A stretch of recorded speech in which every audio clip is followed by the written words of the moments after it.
بسم اللہ الرحمن الرحیم۔ لوہا کبھی خراب نہیں ہوتا، وہ ہمیشہ اپنے ہی زنگ سے برباد ہوتا ہے۔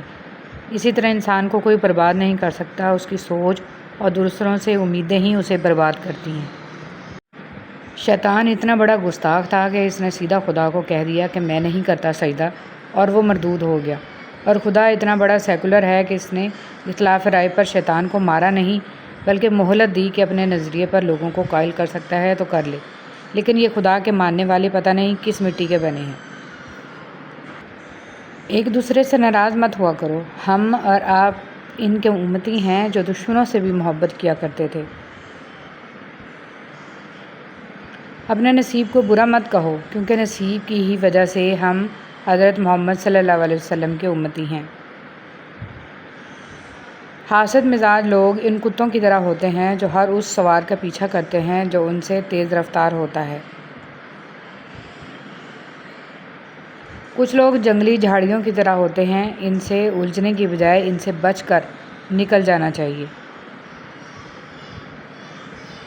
حق اور حقیقت کو تلاش کرنا پڑتا ہے، افواہیں تو گھر بیٹھے آپ تک پہنچ جاتی ہیں۔ لوگ جنازے کی نماز پڑھنے دوسرے ملکوں سے آتے ہیں، مگر فرض نماز پڑھنے محلے کی مسجد میں نہیں جاتے۔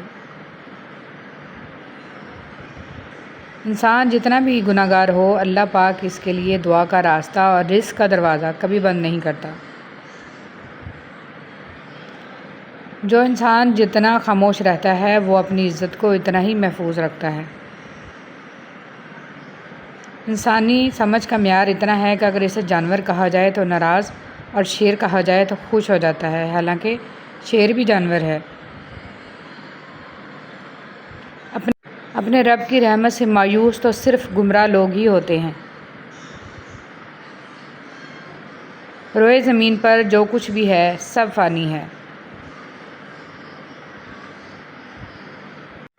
بھٹکتا تو مومن ہی ہے، جس کے پاس ایمان ہے ہی نہیں، اسے کوئی کیا بھٹکائے گا۔